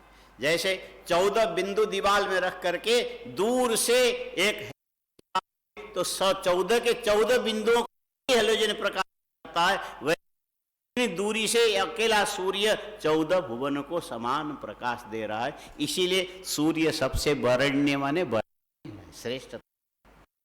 तत्सवितुर्वरेण्यम भर्गो, सूर्य कैसा? भर्गो प्रकाशकः प्रकाशमयो देवः भर्गो देवस्य धीमहि। और ये जो प्रकाशमय देवता का मैं अपने हृदय के अंदर बुद्धि में ध्यान करता हूं। अध्यात्म में बुद्धि है और अधिदैव में सूर्य है। हाँ, सूर्य का अध्यात्म क्या है? बुद्धि है। सूर्य का अध्यात्म शब्द का क्या अर्थ होता है? आत्मानम अधिकृत्य भवती इति अध्यात्म, यही तो है। आत्मानम अधिकृत्य भवती। आत्मनि कहेंगे तो फिर दिशा बदल जाएगी, वेद में चले जाएंगे, अभी सांख्य में है ना। हाँ, इसीलिए आत्मानम अधिकृत्य भवती माने जिसमें जीवात्मा अपने आप को अनुभव करता है, उसमें जो चमकता रहे उसको बोलते हैं अध्यात्म। सूर्य का अध्यात्म क्या है? बुद्धि। बोलो, सूर्य का अध्यात्म क्या है? चंद्रमा का अध्यात्म क्या है? मन। चंद्रमा का अध्यात्म मन है, सूर्य का अध्यात्म बुद्धि है, और वायु का अध्यात्म क्या है? प्राण है। वायु का अध्यात्म, और पृथ्वी का अध्यात्म क्या है? ये घ्राण है।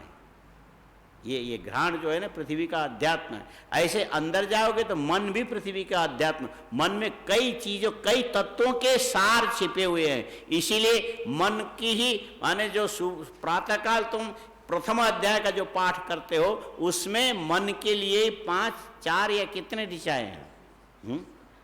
या जागृत हो से लेकर कितने हैं? 6। गणानांतों को छोड़ दो। हाँ, तो कितने हैं? गणानांतों को 6 है ना, वो अकेले मन के लिए। मन अकेला होकर के भी इतना सारा काम करता। एक भौतिक वस्तु का सार उसके अंदर नहीं है। ये 6 माने पूरे 14 भुवन में जितने वस्तुएं, सबका सार एक मन के अंदर स्थित है। वो उस अध्यात्म मन को समझ करके तुम कहोगे वो मेरा मन शिव माने मंगलमय संकल्प में चले, ये प्रातःकाल की प्रार्थना का विषय है।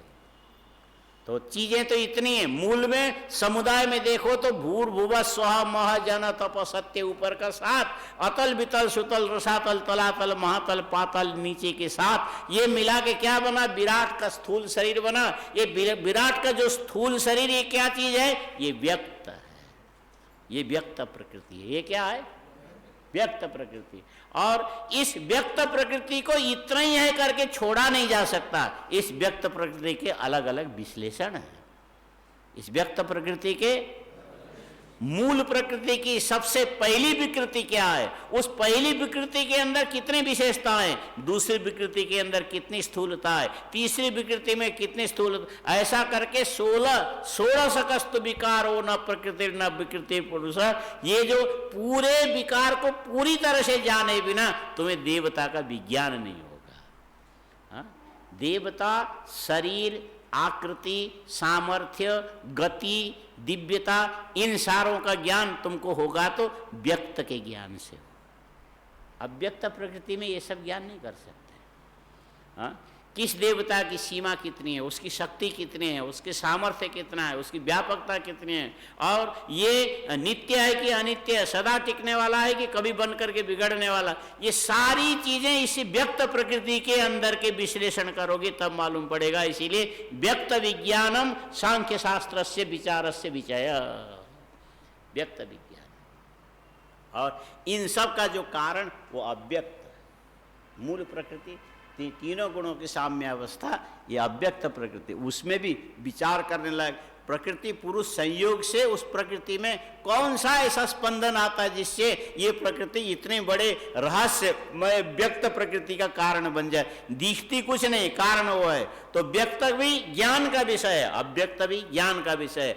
और इन दोनों प्रकाशित करने वाले, इन दोनों को मापने वाले जो पुरुष तत्व है वो विशुद्ध ज्ञान स्वरूप है। इसीलिए ये दोनों से भिन्न है, पुरुष स्वतंत्र है। इस चीज को अच्छी तरह से जान करके वही तदेव अहमस्मि इति, तदेव योसावसौ पुरुषसोहमस्मि। कहाँ पर है? हाँ, पूरा बोलो, पूरा क्या है?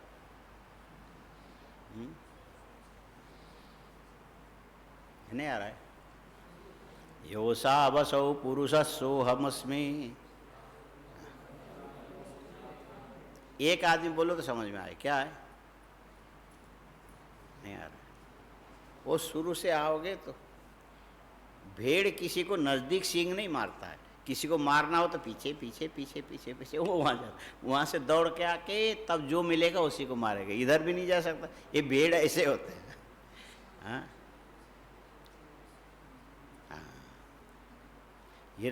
थोड़ा थोड़ा पीछे से शुरू। हिरण्मयेन पात्रेण सत्यस्यापि हितं मुखं तत्त्वं पूषन्न पावृणु सत्यधर्माय दृष्टये निकर्षे यमसूर्य प्राजापत्यो व्यूहरस्मिन् समूह तत्ते पश्यामि योऽसावसौ पुरुषः सोऽहमस्मि। बस यहीं रुको, इतने से मतलब है। हाँ, माने कहाँ कितनी ज़रूरत है, इसका मतलब ये थोड़ी है कि 50 लीटर दूध बढ़ा है तो तुम गिलास को ले जाके एकदम नीचे तक डुबाओगे, ऊपर से निकाल लो ना। हाँ, पूषन्ने कर्षे यमसूर्य प्राजापत्यो व्यूहरस्मिन् समूह तेजो यत्ते रूपम कल्याणतमम तत्ते पश्यामि योऽसावसौ पुरुषः सोऽहम्। इसमें हे पूषण, हाँ, हे एकर्षे, हे यम, ये सूर्य, पूषण एक अर्षे यम, हे प्राजापत्य, पूषण एक अर्षे यम सूर्य प्राजापत्यो। और ये 4 नाम है सूर्य के, पूषण, एक अर्षे, यम, सूर्य, 5 नाम है प्राजापत्य। हाँ, व्यूहरस्मिन् को छोड़ दो, कितने हो गए? पूषण, सबका पोषण करने वाला होने से हे सूर्य तुम पूषण हो। और ये अपना काम अकेला करता है, अपना काम अकेला करता है। हाँ? अपना काम अकेला करता है। पूषण एक अर्षे। ये काठमांडू में एक महात्मा थे, हाँ, उनका नाम था श्याम चैतन्य बाबा। आपने देखा है श्याम चैतन्य बाबा? श्याम चैतन्य बाबा की जो है ना, जो कमरा था एक बेंच के माप के लंबाई चौड़ाई छोटे, उसी में उनका चूल्हा भी होता था, उसी में उनका बैठने का भी होता था, उसी में उनके जप का भी होता था। और 2 बजे उठते थे वो, 2 बजे से लेकर के दिन में 2 बजे 15 मिनट के लिए सोते थे। ऐसे बड़े बहुत अच्छे महात्मा थे। तो मैं काठमांडू में जाके उनके पास जाके इतनी चाय जरूर पी के आता था। जब जाता था बासुकी में इतनी चाय पी के आता। और जितने देर बैठोगे उतने देर बोलते रहेंगे, हर चीज़ सुनाएंगे वो। और उनको खाली उद्धृत कर दो, बोले प्रकाश संन्यास आश्रम में ये गाय, हाँ हाँ मैं जानता हूँ, उसकी माँ वहाँ थी, वहाँ से उसने उसको दिया था, उसकी बेटी वहाँ आई, बोले पूरे उसके पूरे खानदान बता देंगे। हाँ, बड़े अच्छे। तो फिर हम जब भी हम जाते थे हम उनसे मिलते थे। तो हमने कहा स्वामी जी यहीं पशुपति में आप शरीर छोड़ोगे कि काशी चलोगे? आप यदि ले चलो तो मैं काशी या हरिद्वार शरीर छोड़ना चाहता हूँ। हमने कहा आप बोलो कहाँ छोड़ोगे, हरिद्वार या काशी? ज़्यादा इच्छा तो काशी की। फिर हरिद्वार आए। स्वामी त्रिवेणीपुरी जी के शिष्य थे वो, संन्यास उन्होंने उनसे लिया था। तो हमने गंगा किनारे सबसे पहले जहाँ अपने कमरे बनाया था, मैं वहाँ रहता था, हमने दिखाया स्वामी जी ये आपके लिए, मैं दूसरी जगह चला जाऊँ। है बिल्कुल सही जगह, गंगा का प्रवाह दिखता है, ऊपर भी कमरा है, नीचे भी है, ठंडा भी, सब तरह से। पर स्वामी जी मेरी एक मजबूरी है। मैंने कहा क्या है? मेरा गुरुस्थान सामने है और यहाँ बैठूँ तो वो हमको बुरा मानेंगे। ये आपका अपना विषय है, हम इस पे जोर नहीं लगाएंगे, आप कहिए। उसके बाद फिर मैं वहाँ गया तो पशुपति में एक भागवत का कार्यक्रम था। सब लोग बोल रहे, हमने कहा वो श्याम चैतन्य जी को बुलाओ, उनसे उद्घाटन कराओ। तो गए, बीमार थे बेचारे। तो ठीक है मैं बीमार हूँ, उन्होंने बोला तो मैं आऊँगा, आ गए। उद्घाटन के बोला, मुझे पूरी आशा है कि मैं पशुपति में नहीं मरूंगा, मैं मरूंगा शरीर छोड़ूंगा तो काशी में छोड़ूंगा, ये स्वामी जी व्यवस्था करेंगे मेरे। तुम लोग भागवत सुनो, ऐसा उठ के चले गए। और विचित्र संयोग ऐसा था, उसी दिन जा कर के रात को पैर फिसल गया तो उनका ये जो कूल्हा टूट गया। मैं मिलने के रोज़ जाता था। बोले स्वामी जी अब तो मैं उठ पाऊंगा ऐसा लगता नहीं, आप काशी में मेरी व्यवस्था कर दो। हमने कहा ठीक है। वहाँ पर एक कमरा उन्हें निश्चित कर दिया। वहाँ से लोग गाड़ी में बैठा के ले गए और उनके सेवक भी थे, सब सेवा किया। ज़्यादा दिन नहीं, 1-1.5 महीने करीब रहे या 3 महीने कुछ रहे, फिर उन्होंने काशी में शरीर छोड़ा। मुझे बड़ा आत्मसंतोष हुआ कि हाँ, आप लोग गए थे ना। लेकिन ये 3 महात्मा बड़े तेजस्वी, बड़े अच्छे थे।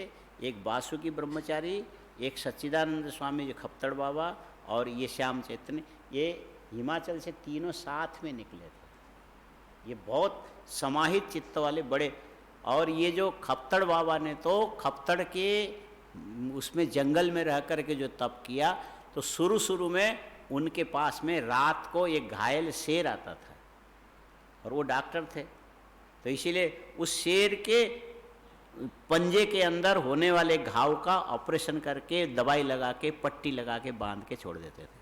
और जब तक 15 दिन उसका घाव ठीक नहीं हुआ, ठीक समय से वो शेर आ जाता था। और जिस दिन पट्टी खोल दी, अब तू चला जा, नहीं, फिर उसके बाद आना बंद कर दिया। ये उनके जीवन की घटना के साथ जुड़ी हुई चीज़ है।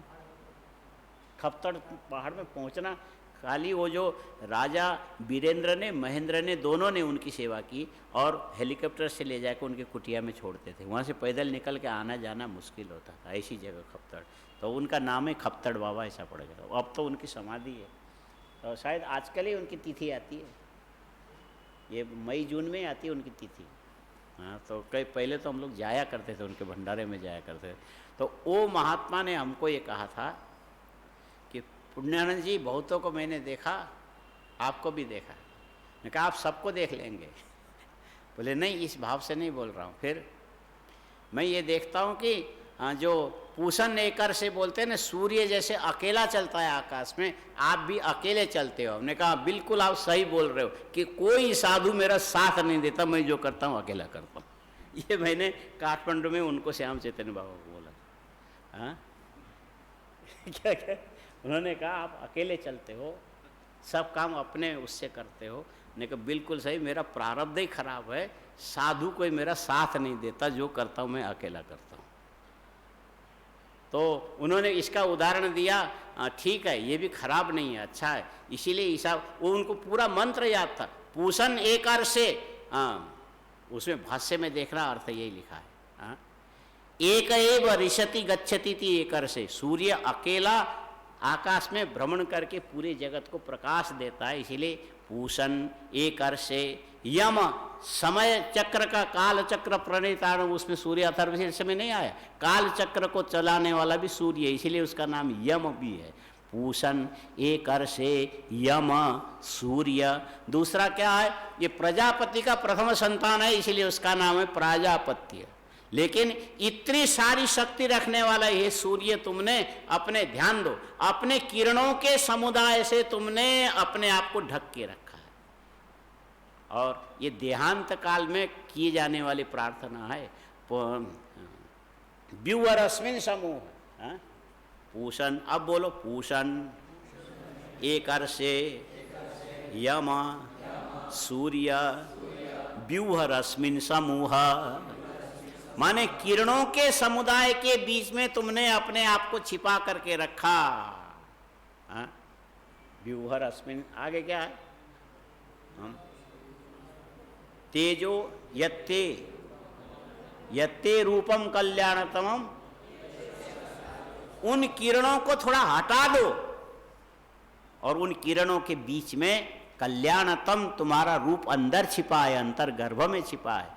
और वो जो तुम्हारे अंतर्गर्भ में छिपा हुआ, वो रूप केवल तुम्हारा नहीं है, मेरा ही रूप तुम्हारे अंदर छिपा हुआ है। योसा वसो पुरुषसो, जो उसके अंदर तुम हो वही मैं भी हूँ। मैं अपना स्वरूप देखने के लिए, तुम्हारे अंतर्गर्भित रूप को देखने के लिए आ रहा हूँ। मेरे लिए ये किरणों के जाल का रास्ता हटा दो। ये इसको क्या बोलोगे, ये व्यक्त विवरण है कि अव्यक्त विवरण है कि यह विवरण है? व्यक्त। माने भूर्भुवः स्वः मह जन तप सत्य, 7 लोकों में ये सूर्य कैसा है, वरेण्यम, वरणीय, ये व्यक्त है, अव्यक्त नहीं है। और ये व्यक्त विज्ञान के द्वारा भी अव्यक्त तक तुम पहुंच सकते हो। इसीलिए व्यक्त का ज्ञान भी बहुत जरूरी है। व्यक्त का ज्ञान, और व्यक्त ज्ञान पूर्वक उसका कारण जो है अव्यक्त ज्ञान होना चाहिए। पहले व्यक्त को जानोगे और इससे अव्यक्त, इससे अनुमेय है। व्यक्त हेतु है, व्यक्तेन हेतुना अव्यक्त स अनुमानम कर्तव्यम। ये व्यक्त के विज्ञान के द्वारा इतनी विलक्षण विज्ञान की शक्ति जिसके अंदर से स्वाभाविक प्रकट बाहर हुई, वो व्यक्त अव्यक्त को हम देख तो नहीं सकते, लेकिन इस कार्य के को देख करके, कार्य का कारण का अनुमान करके, उस कारण से भी विलक्षण कोई वस्तु है जिसको हम जान रहे हैं, अपने ज्ञान से माप रहे हैं, वो ज्ञ पुरुष सर्वथा असंग है। ये तीन वस्तु का व्यक्त अव्यक्त ज्ञ का माने विविक्त ज्ञान है जिसको हो गया, वही व्यक्त अव्यक्त ज्ञ विज्ञान विवेकेन ज्ञानम इति विज्ञानम। ये सांख्य शास्त्र का उद्देश्य इसके अंदर छिपा। इस श्लोक में इतना दिन लगाया भी इसीलिए, इसका महत्व है। हाँ, ये सारा रहस्य इसी के अंदर है कि व्यक्त ज्ञानम, व्यक्त की उपेक्षा नहीं की जा सकती। व्यक्त के अंदर सारे देवता, एक सूर्य थोड़ी है, और भी बहुत सारे, और इसी की सारी शक्ति पूंजीभूत होकर के, जैसे अनेक प्रकार के फलों का रस निकाल करके सत्व बना करके गिलास में पीने के लिए डॉक्टर लोग तुमको देते हैं, एक गिलास पीते ही एकदम मूर्छित मरा हुआ आदमी थोड़ी देर में आँख खोल करके बैठ जाता है। ऐसे पूरे चराचर व्यक्त जो शक्ति है परमात्मा की, उसका सार से तुम्हारा हृदय बना है, उसके सार से हृदय बनाए, जीव बनाए, आत्मा बने हो। ये संघात है, और इस संघात के अंदर अव्यक्त व्यक्त पुरुष भी है, और इसके अंदर रह करके भी निर्लेप रहता है। उसको निर्लेप के रूप में जान करके योसा वसो पुरुषस, वही मैं हूं, लेपायमान होने वाला मैं नहीं हूं। ये विज्ञान ही तुम्हें आगे मोक्ष देने वाला। तयोश्च पारार्थेन आत्मा परोज्ञायते इति ज्ञान क्रमेण। अब इसमें थोड़ा सा और जानना है। ये दो प्रकार की चीजें होती है, एक स्वार्थ, एक परार्थ। व्यक्त जो है परार्थ विज्ञान। व्यक्त क्या है? व्यक्त परार्थ कैसे होता है? फिर आज तुम लोग रोने लग जाओगे, 5 बजने वाला है ना, तो इसको कल व्यक्त अव्यक्त पारार्थ है। तो दोनों द्विवचन प्रयोग क्यों? दोनों पारार्थ है। मतलब है कि इसमें आगे संघात परार्थत्वात्, ये संघात जितने भी सब परार्थ, इस परार्थ के अंदर से स्वार्थ तो पुरुष ही है, इसीलिए आदमी स्वार्थी होता है। चलो कोई बात नहीं, इसको फिर कल और देखते हैं। ओम पूर्णमदः पूर्णमिदं पूर्णात् पूर्णमुदच्यते पूर्णस्य पूर्णमादाय पूर्णमेवावशिष्यते। ओम शांति शांति। शंकरं शंकराचार्यं सूत्रभाष्यकृतौ वन्दे भगवन्तौ पुनः पुनः। ईश्वरो